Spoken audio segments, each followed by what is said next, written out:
नमस्कार. दत्ताराम पुंजाजी घुगे.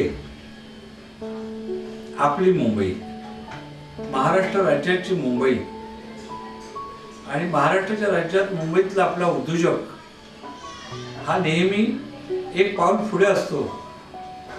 उद्योजकाच्या घरी लक्ष्मी पाणी भरी, जसं म्हणतात ना, की आज मी ताडदेवमध्ये माझ्या या भागात आलेलो आहोत.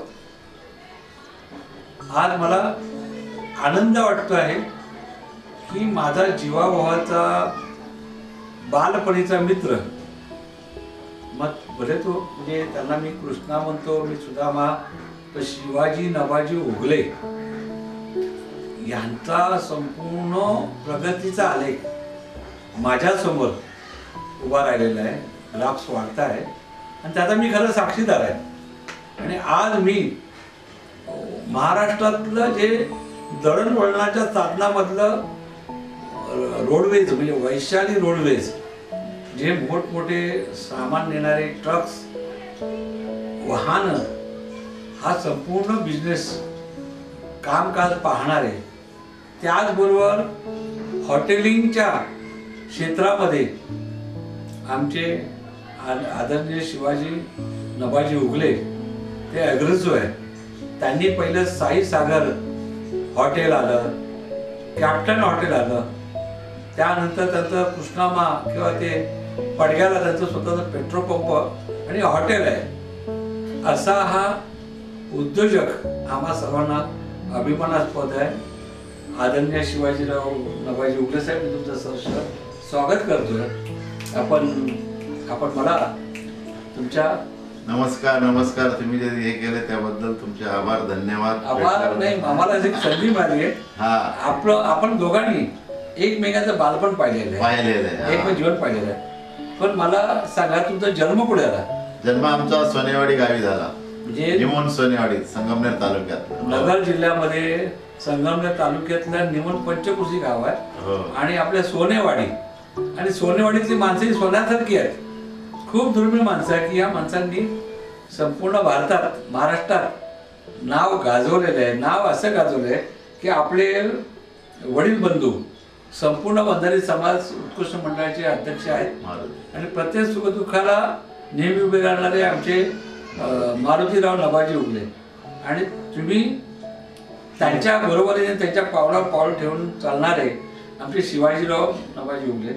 तर तुम्ही तुमचा जन्म झाला, तुमचं बालपण कुठे होतं सर? बालपण पहिली ते 4थी पर्यंत शिक्षण सोनेवाडी या गावामध्येच आमचं झालं. मग 4थी नंतरच्या शिक्षणासाठी तिथे उदरनिर्वाहाचं काही साधन नसल्यामुळे आई वडील मुंबईला आले आणि मग ते फळांचा व्यवसाय करीत होते. मग आमचं पुढचं शिक्षण 10वी 11वी पर्यंत तर मग इथेच झालं, मुंबईमध्ये झालं.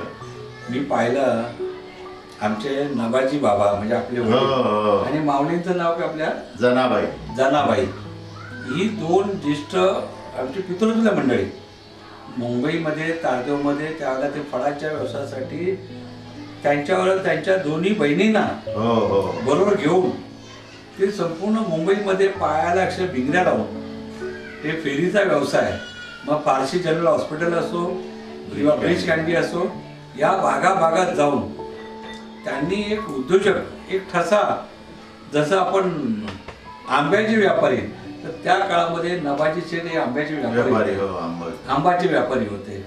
असं सगळं चित्र पाहत असताना तुमचे बालपणीचे दिवस म्हणजे आपण ह्या आता गोकुळधाममध्ये आहोत, पण जी आपली पूर्वीची चिमला दामोदर चाळीतल्या काय आठवणी तुमच्या?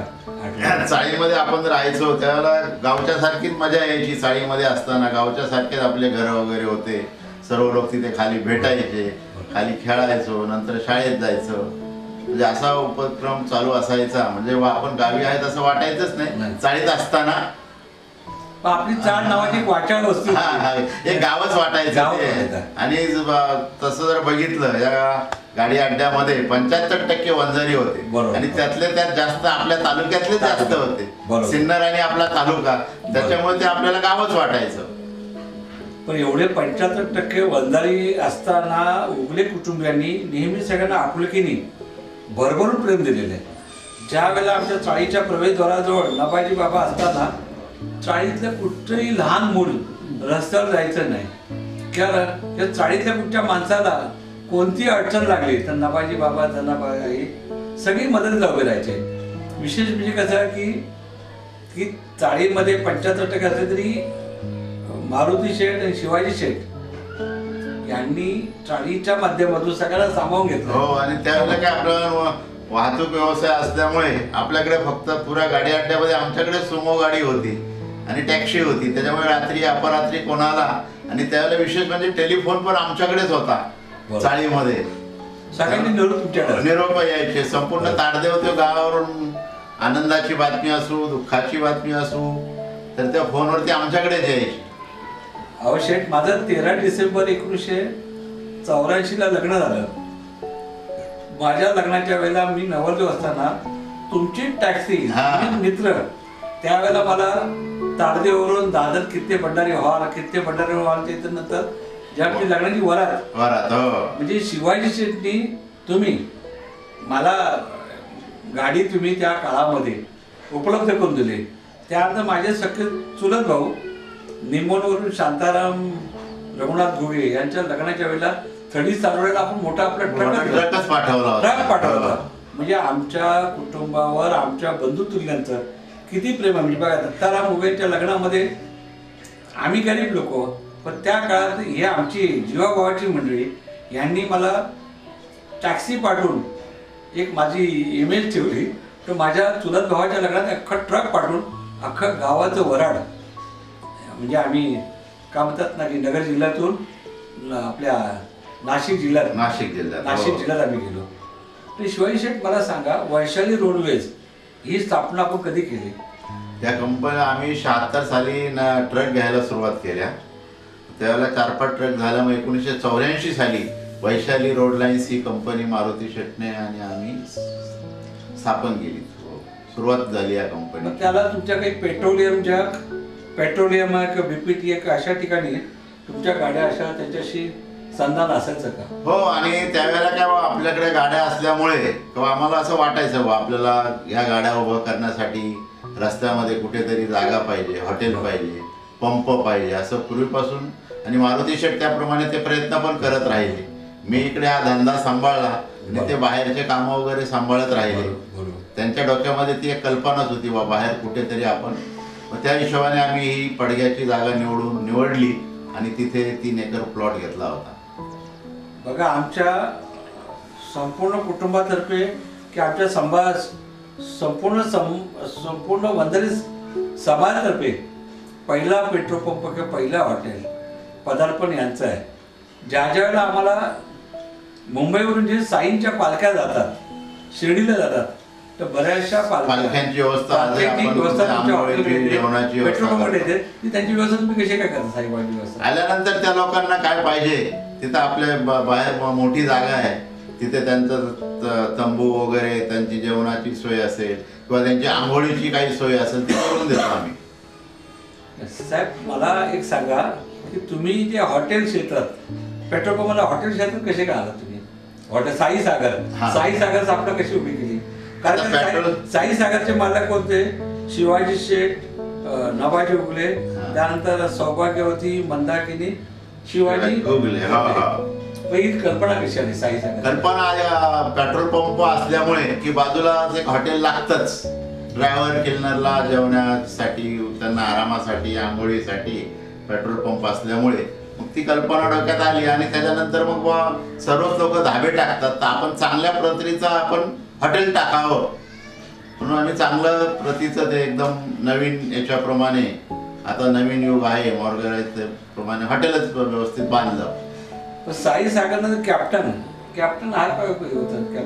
कॅप्टन नावाने तुम्ही काहीतरी काढलं आहे ना? कॅप्टन नावाने, म्हणजे आता जो बार आहे तो कॅप्टन नावाने चालू केलेला आहे. आणि जुना आहे ते प्युअर व्हेज आहे, ते साई सागर नावाने चालू आहे. साई सागर नावाने. मला वाटतं मध्ये सुदामा कधी गोपाला ती एक पार्टी होती आपल्याकडे. गोपाला 2 वर्ष पहिले 2 वर्ष गोपालाच्या नावाने व्यवसाय सुरू केला. म्हणजे बघा, शाकाहारी हॉटेलचा लाभ मलाही असं उगले साहेबांकडे कसा मिळाला? मी एका खेड्या गावामध्ये 4-5 दिवस अडकून पडलो होतो ब्राह्मणवाडीमध्ये, चावी गाडीत राहिलेली.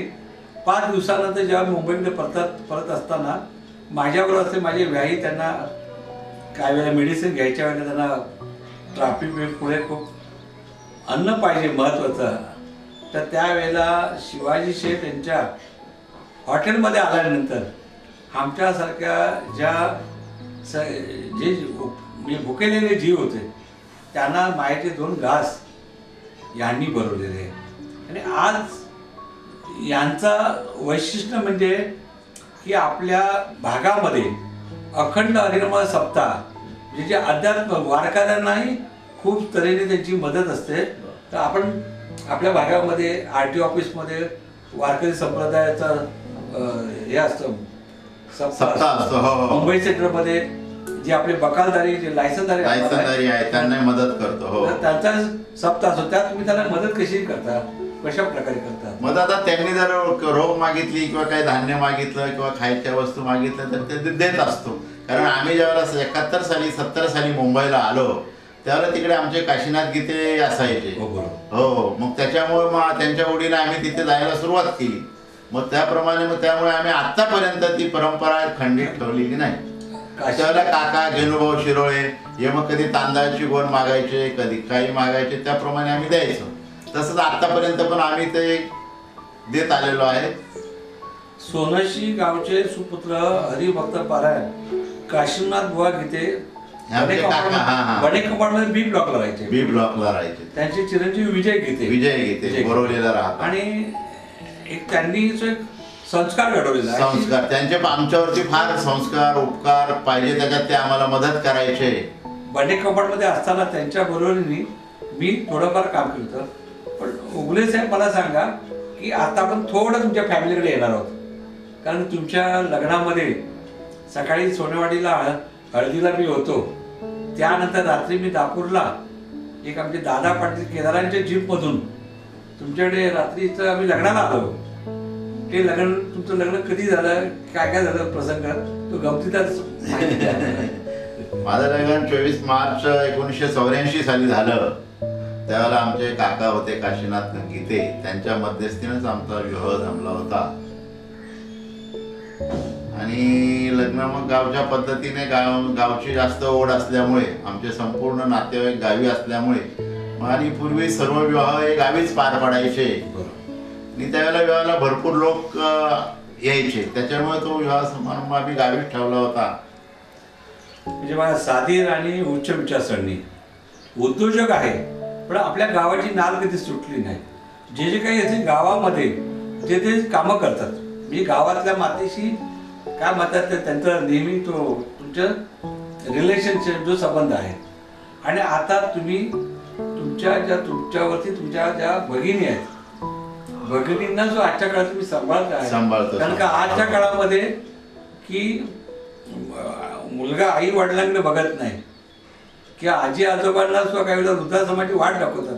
तर तुम्ही आपल्या भगिनीवरचं प्रेम, की आजही पाहिलं की तुमच्या लालबागच्या घरात, हो, आज आमची मोठी बहीण, जिने आम्हाला लहानचं म्हणजे आमच्या आईपेक्षाही तिचा फार मोठा सिंहाचा वाटा आहे, ती आजही आमच्याचकडे आहे लालबागला. आम्ही त्याला आईसारखा सांभाळ करतो. तुम्हाला दाखवतो आमची तिची कशी व्यवस्था ठेवलेली आहे आम्ही घरामध्ये. बघा, तारदेव ते लालबाग. हा, आता हे घर आम्हाला लहान पडायचं म्हणून आम्ही लालबागला मोठं 1000 स्क्वेअर फुटाचं घर घेतलेलं आहे. आणि त्याच्यामध्ये सर्व फॅमिली आम्ही एकत्र राहतो. नाही, महत्वाचं म्हणजे शिवाजी शेठ यांचे दोन्ही चिरंजीव कर्तबगार, उद्योजक आहे, राजकारणी आहेत. मोठा आपला रोहित आहे, तोही यांचा संपूर्ण कामाचा भाग सांभाळतोय.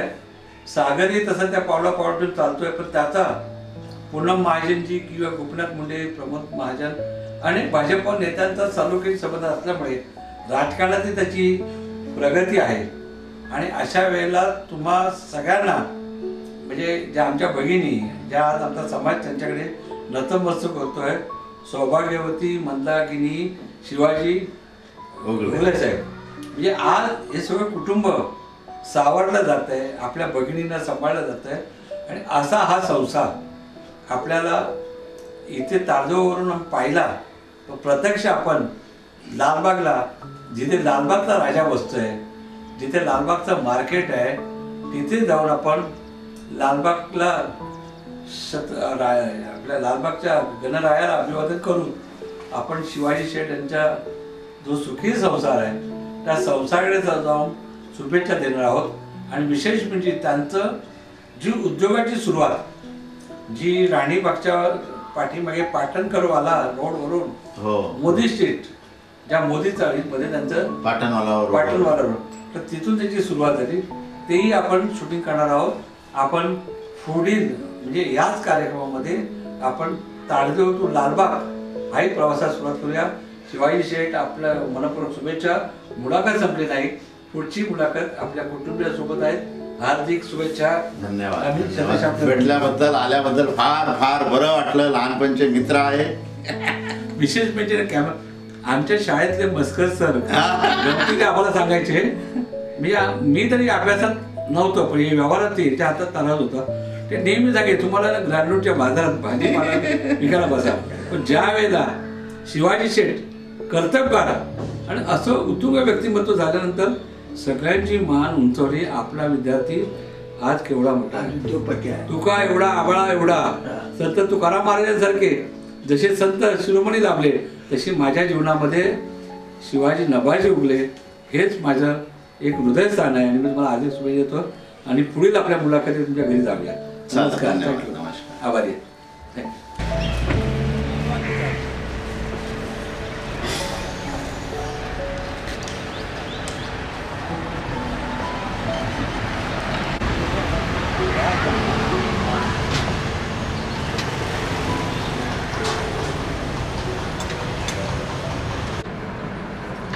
नमस्कार. दत्ताराम मुगे. आज मी बायकाळाच्या पाटणकरवाला रोडवरील ती वैशाली ट्रॅव्हल्स, एक वैशाली रोड लाईन्स रोडवेजवरचं त्यांच्या कार्यालयामध्ये आहेत. आणि ह्या संपूर्ण वैशाली रोडवेजचे मुख्य मालक शिवाजी नभाजी उगले साहेब, त्यांचे ज्येष्ठ चिरंजीव रोहित शिवाजी उगले साहेब आणि कार्यालयात आल्यानंतर एक मला विशेष वाटलं की जे अल्बर्ट आईंचं वाक्य आहे, ज्ञानापेक्षा कल्पनाशक्ती जास्त महत्त्वाची असल्याने ती वाढवण्यासाठी प्रयत्नशील राहा. म्हणजे आताच्या काळामध्ये जे उद्योग आहे, उद्योगामध्ये सुद्धा स्पर्धा वाढलेल्या आहे. पण आज वैशाली जे आपलं रोडवेज एवढा मोठा जो कारभार डोलार आहे, हा डोलारचे प्रमुख आहेत. मी शिवाजी शेठना एक विनंती करणार आहे की वैशाली रोडवेज म्हणजे वैशाली हे नाव आपण देण्यामागचा उद्देश काय ते सगळं आपण सविस्तर वाचा.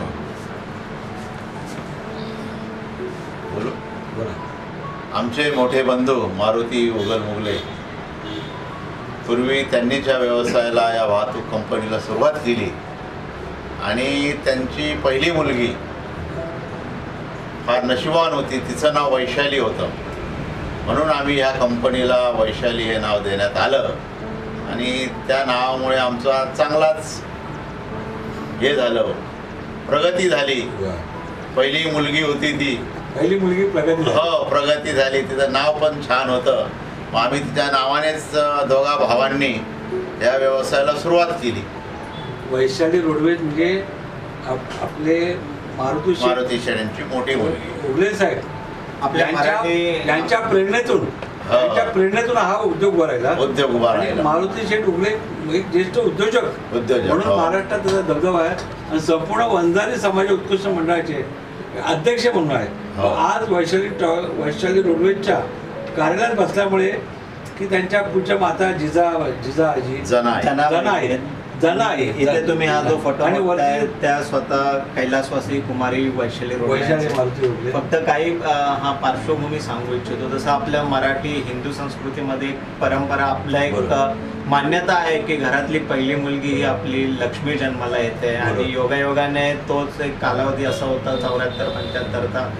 त्यावेळेस तिचा जन्म झाला होता. ग्रामीण भागातून माझे वडील काका हे सर्व मुंबईत शिकण्यासाठी आले होते, नोकरी व्यवसायाच्या शोधात होते आणि त्यावेळेस तिचा जन्म झाला. एक नवीन आशेचा किरण म्हणून एक हा वाहतूक व्यवसाय त्यांना आवड निर्माण झाली, एक त्यांना प्रवेश मिळण्याची संधी मिळाली होती आणि म्हणूनच त्यांनी ते वैशाली रोड लाईन्स ह्या नावाने ह्या व्यवसायाची सुरुवात केली होती. रोहित साहेब, तुम्ही वैशाली रोडवेजचं मी ह्या क्षेत्रात कधी तुमचं पदार्पण झालं किंवा तुम्ही काम करत असता? तसं माझा जन्म 85चा, परंतु जिथे तुम्ही स्वतः शिकलात, बाबा शिकले त्याच शाळेमध्ये युसूफ मेहर अली विद्यालय ताडदेव येथील या शाळेत माझं शैक्षणिक शिक्षण पूर्ण झालं. त्यानंतर शालेय शिक्षण पूर्ण झाल्यानंतर रुपारेल कॉलेजला महाविद्यालयीन शिक्षण सुरू असतानाच एक चालून अशी संधी मिळाली की 2001-2002 साली आम्हाला पेट्रोल पंप व्यवसायात रिटेल आउटलेट इंडियन ऑइलने आम्हाला संधी दिली.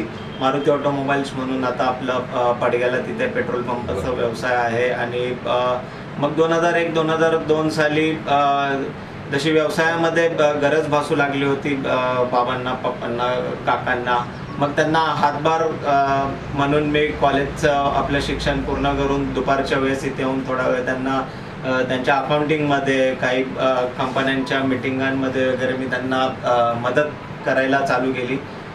अंदाजे 2002 पासून मी या ठिकाणी व्यवसायात त्यांना मदत करतोय. म्हणजेच आज 2025 चालू होते. एक गेली 22-23 वर्षांपासून मी त्यांना व्यवसायात मदत करतो आणि मदत करत असताना मी कॉमर्स बॅकग्राऊंडचा असल्यामुळे इथे मला अकाउंटिंगचं जास्त त्यांनी माझ्याकडे हातभार सोपवल्यामुळे मलाही त्याच्यात आवड निर्माण होत गेली. बाहेरील कंपन्यांना भेटी देणं, त्या साहेबांशी चर्चा करणं, इथलं इनहाऊस अकाउंटिंग सांभाळणं, पूर्ण हिशेब तपासणी करणं, जे काही आहे कामकाज, त्यानिमित्तानेच माझं कॉमर्स बॅकग्राऊंड जसं मी सांगितलं अकाउंटिंग आणि ते असल्यामुळे माझी आवड व्यवसायात निर्माण होती. खूप छान. आता आपल्या टोटल गाड्या असेल हॉटेल व्यवसाय सुरू नाही साहेब, नाही आपल्या टोटल ज्या गाड्या किती चालतात त्याविषयी माहिती? आपल्या स्वमालकीच्या आता सध्या बाहेर जे काही कॉम्पिटेटिव्ह जग आहे, स्पर्धात्मक वातावरण आहे, आपल्याकडे पूर्वी आपल्याकडे 52-53 स्वमालकीच्या गाड्या होत्या, परंतु जे काही आपल्याकडे चालक होते, जे काही त्यांना सहकार्य करायसाठी गाडीवरती क्लीनर होते, बाबांचं आणि काकांचं एक सामाजिक दृष्टिकोन असल्यामुळे त्यांनी असं सांगितलं, त्यांच्या मनात असा विचार, आम्ही ज्यावेळेस मोठे होत गेलो त्यांच्या मनात असा विचार येत गेला की कित्येक दिवस फक्त आपणच मालक राहावं. एक छोट्या समाजातून ते आलेले असल्यामुळे, वंजारी समाज हा आपला समाज आहे, एक छोट्या समाजातून आलेला असल्यामुळे बऱ्यापैकी इथे कामगार वर्ग, जी माथाडी असो, चालक असो, त्यांना सहकार्य करणारे क्लीनर असो, ड्रायव्हर, क्लीनर, मालक, इथे काही त्यांना इथे सहकार्य करणारा त्यांचा ऑफिस स्टाफ, हे बऱ्यापैकी आपल्या संगमनेर तालुक्यातले, नाशिक तालुक्यातले, नाशिक जिल्ह्यातले, सिन्नर तालुक्यातले नातेवाईक मंडळींपैकी बऱ्यापैकी सामाजिक बांधव या ठिकाणी काम करत होते. मग त्यांना एक मालकी हक्काची संधी द्यावी म्हणून बाबांनी सुरुवात केली की तुम्ही गाड्या घ्या, तुमच्या गाड्या, आपल्याकडे जी काही कंपन्यांची कामं आहेत, आपल्याकडे ऑफिस आहे, आपल्याकडे व्यवसाय आहे, मी तुमच्या गाड्या आपण त्या कंपन्यांना चालवू. मग त्यानिमित्ताने मग हळूहळू आम्ही मालकी हक्काच्या गाड्या कमी करून आता आपल्याकडे जवळपास एक 22-23 स्वमालकी हक्काच्या गाड्या असून बाहेरच्या सामाजिक बांधव असतील, इतर काही गाडी मालक असतील, छोटे मोठे ट्रान्सपोर्टर, लॉरी सप्लायर, अशा मिळून आपल्याकडे 125-127 बाहेरच्या अटॅच गाड्या आहेत. खूप छान. म्हणजे सहकाराविना नाही होणार. म्हणजे तुम्ही सहकार स्वरूपात काम करत असताना मग तुम्ही आपलं साई सागर जे हॉटेल क्षेत्रात कसे काय आलात? जसं मी नमूद केलं की वाहतूक व्यवसाय, ट्रान्सपोर्ट व्यवसाय हा पूर्वीपासून होताच 74-75 सालापासून, आणि मुंबईहून नाशिक ही आपली मूळ लाईन असल्यामुळे या मुंबई, नाशिक, सिन्नर या परिसरातील सातपूर, अंबड, माळेगाव, मुसळगाव, MIDC ना ज्यावेळेस आपण ट्रान्सपोर्ट वाहतूक व्यवसायाचं काम करत होतो त्याच वेळेस एक अशी चुनचुन भागत होती की रस्त्याने आपली गाडी जेव्हा चालते त्यांना कुठेतरी दुसऱ्यांच्या ठिकाणी गाडी पार्क करावी लागते, दुसऱ्याच्या हॉटेलवर, धाब्यावर, दुसऱ्याच्या पेट्रोल पंपावरती जाऊन त्यांना पेट्रोल डिझेल भरावं लागतंय. तर योगायोगाने एक प्रयत्न करत असताना 2002 साली संधी चालून आली. आपल्याला ट्रान्सपोर्ट व्यवसायाचं काम करत असतानाच पेट्रोल पंपाचा आपल्याला परवाना मिळाला होता, आणि तो पेट्रोल पंपाचा परवाना मिळाल्यानंतर त्याची निर्मिती, जागा शोधणे, त्याची उभारणी करणे, त्याच वेळेस एक जसं पप्पांचा आणि काकांचा एक दूरदृष्टिकोन असणारी ही माणसं होती. त्यांनी पुढचा भविष्याचा विचार करून पेट्रोल पंपाची जागा निश्चित करत असतानाच त्यांनी डोक्यात एक ठाम निश्चय केला होता की शेजारीत आपलं एक छोटंसं हॉटेल, धाबा असावा, जेणेकरून आपण आपले जे काही चालक, गाडीवाले जे आहेत, या रस्त्याने येणारी जाणारी बरीच समाजातली मंडळी येता जाता त्यांना वाटेमध्ये बऱ्याचशा समस्यांना तोंड द्यावं लागत असे. कधी कोणाची गाडी फेल झाली आहे, कधी कोणाला काही समस्या निर्माण झाली आहे. त्या सर्व दूरदृष्टिकोन लक्षात ठेवून त्यांनी पेट्रोल पंपाच्या शेजारी जागा निश्चित केली होती की इथे आपलं हॉटेल असावं, आणि 2005 ते 2006च्या कालावधीच्या वेळेस त्यांनी त्या ठिकाणी मग ते हॉटेल चालू केलं. एक धाबा होता. मध्ये काही कालखंड असा आला की नवीन रस्त्याच्या निर्मितीमुळे आपली जागा वर खाली झाली होती, हॉटेल, पेट्रोल पंप, मग ते पुन्हा त्याची नवीन बांधणी करून आज आपण त्या ठिकाणी जवळपास एक 22,000 स्क्वेअर फीटचं बांधकाम आहे. हॉटेलचं 22-23 रूमची तिथे सोय आहे. 3,500 स्क्वेअर फीट मधलं आपलं प्युअर व्हेज तिथे रेस्टॉरंट आहे, आणि बऱ्यापैकी लोकांना आपण जसं कोविडच्या काळामध्ये बाहेर गाडी चालकांना, मालकांना समस्या उद्भवत होत्या, आपण काकांनी, बाबांनी त्यावेळेस त्यांच्या पुढाकाराने खूप अन्नदान त्या ठिकाणी केले, सेवा केलेली आहे. तर त्या निमित्ताने मग हॉटेल निर्मितीची सुद्धा संधी चालून आली. खूप छान. खरा स्वार्थ तुमची कधी, ज्याचा स्वार्थ समाजाबद्दल. आणि तुम्ही जे काम करत असताना जे आज जे बाळाचे पाय पाळण्यात, जे उद्योगांच्या घरामध्ये बाळ जन्माला यावं, हा एक चांगला भाग्याचा योग आहे. आणि तुम्ही तुमची जी सुरुवात आपल्या वैशाली रोडवेज किंवा तुमच्या साई सागरमधून, तर तुमच्या नवीन संकल्पना काय आहे की तुम्ही या उद्योगाला अजून चालना देण्यासाठी काय तुमच्याकडे योजना आहेत? जसं की आता एक स्पर्धात्मक युग आहे, टेक्नॉलॉजीकडे लोक जास्ती जातात. तुम्ही जसं आतमध्ये आल्याबरोबर तुम्ही हे वाक्य वाचून दाखवलं अल्बर्ट आइन्स्टाईनचं. या ठिकाणी माझ्या मागे तुम्ही कम्प्युटर पाहत असाल, त्याचप्रमाणे आमच्या मागे आम्ही एक चार्ट पण रेडी करून ठेवलेला आहे. कोणत्या गाडीचा कधी इन्शुरन्स संपतोय, कधी टॅक्स, कधी परमिट. सर डिजिटल युगासोबतच आपण या ठिकाणी तुम्ही पाहत असाल आपण लेखी परीक्षण पण सगळं चालू ठेवलेलं आहे. भवितव्याचा विचार करून आता जे केंद्र सरकारने आणि बाकी सर्व शासन प्रणीत यांनी पाऊल उचललंय की तुम्ही पर्यावरण कसं सांभाळू शकता.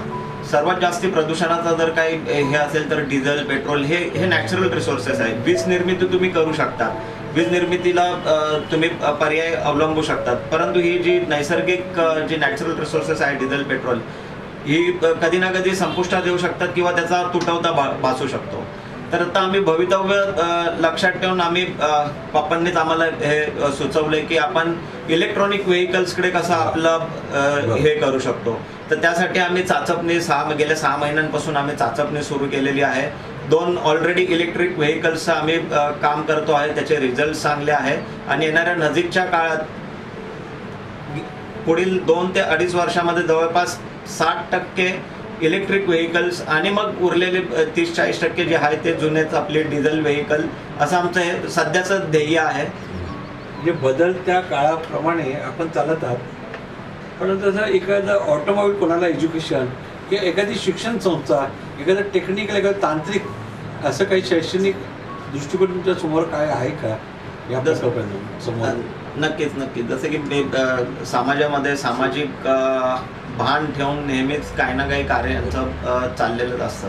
त्यांची आणखीन एक अशी इच्छा होती की कोणी ना कोणी घरातून आपलं mechanical engineer, electronic engineer, RTO officer वगैरे, जेणेकरून आपल्याला व्यवसायात त्याची मदत होईल आणि आपल्या हॉटेलच्या शेजारीच आपल्याला तिथे एखादं गॅरेज वगैरे काही चालू करता येत आहे काय. तर बहिणींची आणि बाकी समाजातील इतर बांधवांची हालाकीची परिस्थिती पाहता शैक्षणिक काळाची गरज म्हणून त्यांनी त्यांचा स्वतःचा भाच्याचा एक मुलगा आहे त्यांचा, तो मेकॅनिकल इंजिनियर आहे. तो ऑटोमोबाईल्समध्ये त्याचं सध्या एका नामांकित कंपनीमध्ये चांगल्या मोठ्या तो हुद्द्यावरती आहे. तर त्याची देखील मदत होते आहे आणि त्याची मदत समाजातील इतर घटकांना, इतर बांधवांना पोहोचावी म्हणून पप्पांनी त्याला भांडवल देऊन तुझ्याकडे जे काही ज्ञान आहे, तुझ्याकडे जे काही ते शिक्षण आहे ते तू इतरांना पण दे, जेणेकरून आपले जे काही गाडी बांधव आहेत, कुठे त्यांना मेकॅनिकलची, गॅरेजची, अमुक तमुक, तू त्यांना तुझा फोन येईल का बाबा माझी गाडी इथे खराब झाली आहे, गॅस पंप गेलाय, डायलामा उडालाय, हे ते त्यांना मदत करत जा. तर एक अशा छोट्याशा स्वरूपात का होईना त्यांनी ते कार्य पण चालू ठेवलेलं आहे. त्यावरती पण अजून कसा आपण त्याचा प्रसार करू शकतो याच्याकडे त्यांचं लक्ष घालायचं काम चालू आहे. खूपच छान. मला एक चांगली संधी मिळाली. म्हणजे महामार्गावरून किंवा समृद्धीच्या महामार्गावरून हा आयुष्याचा प्रवास करताना हे जे माइलस्टोन आहे, मैलाचा दगड, जो प्रत्येकाला गायडन्स देतो आणि त्याही नव्या स्वरूपातले सिग्नलिंग, म्हणजे आजच्या काळातले दीपस्तंभ, म्हणजे आत्ताच्या काळात येणाऱ्या पिढीला वैशाली रोडवेजच्या माध्यमातून एक वैशाली या ब्रँड स्टँडवर याच्यावरती एक ठसा जनमनात उमटणार आहे की उद्या यातून, या ओपन युनिव्हर्सिटीतून, या मुक्त विद्यापीठातून एखादे ऑटोमोबाईल्सचे चांगले काम करणारी लोक भेटतील, कुशल कामगार भेटतील, कुशल ड्रायव्हर भेटतील. आणि हा यांचा ध्येय उद्देश खूप मोठा आहे की आज दोन्ही पिता पुत्र आहेत.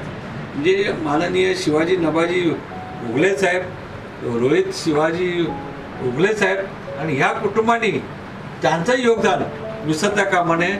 आणि यामागे माननीय शिवाजीराव नभाजी उगलेंच्या धर्मपत्नी ज्याही आज आपल्या या व्यवसायातल्या भागीदार आहेत, माननीय मंदाकिनी शिवाजी उगले, त्यांच्याशी आपण बातचीत करणार आहोत. आणि रोहित सर यांनी केलेली बातचीत, ही बातचीत आम्हा सगळ्यांना आपण या विषयाची माहिती घेऊ. नमस्कार, दत्ताराम उगे. पुन्हा भेटूया शिवाजीराव नभाजी उगले यांच्या निवासस्थानी. नमस्कार. धन्यवाद. नमस्कार. आल्याबद्दल आभार.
नमस्कार, मी दत्ताराम पुंजाजी घोगे.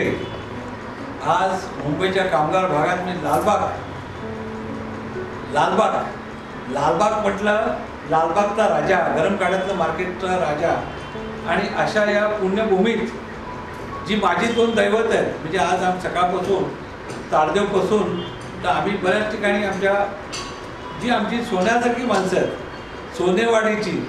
सोनेवाडीची सोन्यासारखी माणसं म्हणजे शिवाजी शेठ नवाजी ओगले आणि विशेषतः शिवाजी शेठ यांच्या खांद्याला खांदा लावून काम करणाऱ्या म्हणजे त्यांच्या धर्मपत्नी मंदाकिनी शिवाजी ओगले या दोघांचा मिळून, ऐकलं का, या दोघांचा मिळून आम्ही सत्कार देत आहोत.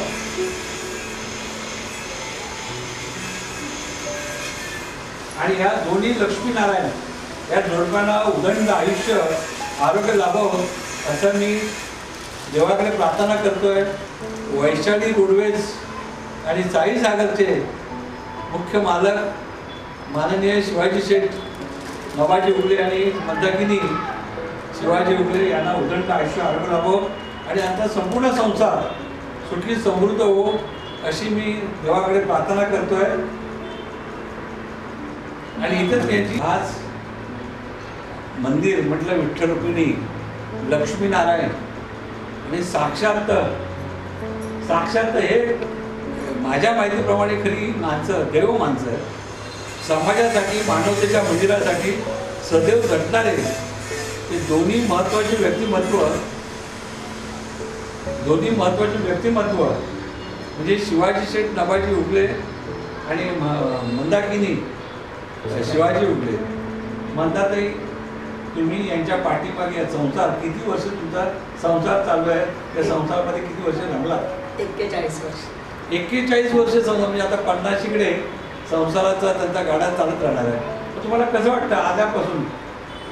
आता आम्ही तुमच्या लग्नाला होतो 1983ला दापोरमध्ये लग्नाला होतो, सोनेवाडीत हळदीलाही होतो.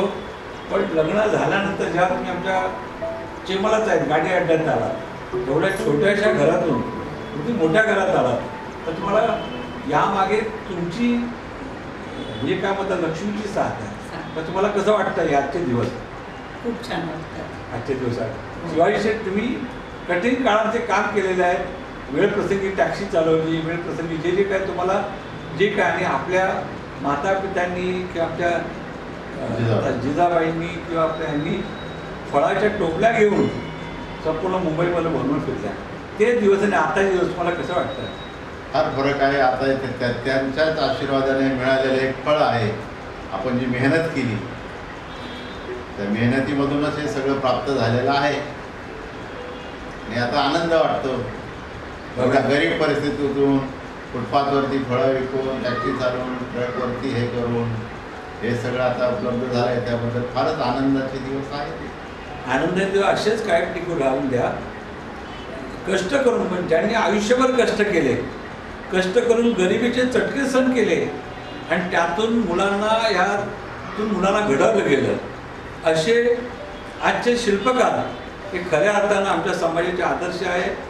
आणि मी दोघांचंही जे आज शाल आणि श्रीफळ दिलं ते खरं तुमचं दोघांचं मोठंपण आहे की आज तुमच्या माध्यमातून एक मोठा मॅसेज जातो आहे की यांची बहीण म्हणजे माताजी, आज माताजींचं तुम्ही सगळं त्याचं जे काय आहे सेवा करताय आईसाठी, मातृसेवा, हे खरं तुमचं हा मोठा म्हणजे तुमचं योगदान आहे, त्याग आहे की एवढ्या मोठ्या आजीची सेवा करताना तुम्ही एवढं काम करताय. थोडा आजीकडे कॅमेरा घ्या, आजीकडे कॅमेरा घ्या. आजी, मला ओळखलं का तुम्ही? दत्तू सखूबाईचा मुलगा दत्तू कुंदा घोगे. आपल्यावर माळ्या होते. तुम्हाला कसं वाटतं आज तुम्ही असे होते? ते काय विचार काय? आता शिवाजी दादा म्हणजे तुमचा पाठचा भाऊ, त्याच्यासाठी अख्खं आयुष्य काढलं. दोन्ही देव माणसं आहे आमची दृष्टीने. म्हणजे आमची मंदाताई, शिवाजी दादा, आज तुमची सेवा मला कसं वाटतं? चांगलं वाटतं. आज तुमच्या कृपेने यांना हे दिवस आनंदाचे बघायला मिळाले. आज तुम्ही खुश आहात की नाही, प्रसन्न आहात की नाही? एवढं जागा म्हणून यांनी केलेलं काम आहे. या कामाचं बघा आम्ही एवढे बघा हे जे दिलं आहे हे खरं काम म्हणजे आम्ही काही आता हे पहा अनमोल क्षण आहे. आपल्या बहिणीला शिवापाठ जपून वृद्धावस्थेतही माया देणारं असं कुटुंब जीवनामध्ये दुर्मिळ आहे. आणि आमच्या वंदारी समाजाला हे खरं भूषण मी नतमस्तक होतोय. आणि खरोखर तुम्ही जे काम करताय ते काम आज आम्हाला प्रेरणादायक आहे. नमस्कार. दत्ताराम मुळे, लालबागचा राजा. मी लालबाग बोलून यांना शुभेच्छा देतो. तुम्हाला सगळ्यांना उदंड आयुष्य आरोग्य लाभो ही देवाकडे प्रार्थना. नागदेवला एवढ्याशा खोलीमध्ये राहिलो, सासू सासरे नणंद सर्वांची सेवा केली. त्यात खूप आनंद वाटला. आज त्यांच्याच आशीर्वादाने परत एवढ्या मोठ्या ह्याच्यात बघा आलो. तुम्ही तारदेवच्या घरात आलात. हो नवा बाबा होते, हो सासूबाई होत्या. आपल्या जाना आजी होत्या, हो. नंतर मंजा आई सर्व सगळं एकत्र बघा जागा लहान 10 वाजायची, पण त्यात माणसं आनंद- 11 वाजा. पण त्याच्यातून खूप आनंद होता. त्यातून जो तुम्ही आनंद टिकून ठेवला टिकून म्हणजे ठेवला. ते दिवस तारदेव दिवस आता दिवस. कारण आताच्या तुमच्या येणाऱ्या पिढीला त्या मुलांना त्या दिवसाची माहिती महत्वाची आहे. आता पण आज कुटुंब मोठंच आहे. 2 मुलं आहे, 2 सुना आहे, 5 नातवंड आहे, सर्व एकत्रित आहे. तो पण खूप आनंद आहे. तुमच्या सगळ्या वेळीवरती ही सुगंध, हा सुगंध आयुष्यात कायम राहू द्या. मी तुमच्या सगळ्यांना मनाला शुभेच्छा देतो. माऊलींना नमस्कार. धन्यवाद. आल्याबद्दल आभारी आहे. फार आनंद वाटला तुम्ही इथं आल्याबद्दल, आम्हाला भेट दिल्याबद्दल. असंच प्रेम आमच्यावरती ठेवा. शुक्रवारी दादा शुक्रवारी ते करुणाशी खाली उतरत असताना थकलेली म्हातारी, नंतर तिला ते 6 वाजता गेली. म्हणजे गडावरून कधी खाली आले तुम्ही? शुक्रवार मी नाही गेलो. शुक्रवारी मी नाही गेलो. मी हॉटेलमध्ये होतो. तुम्ही नाही गेलेले? माझ्या जीपवाडीतून लग्नाला आलो. तुमच्याकडे लग्नाला आलो आणि नंतर आमची जी आजी गावामध्ये नाशिकला आलो. नाशिक हा. माझ्या जीवाशिवाची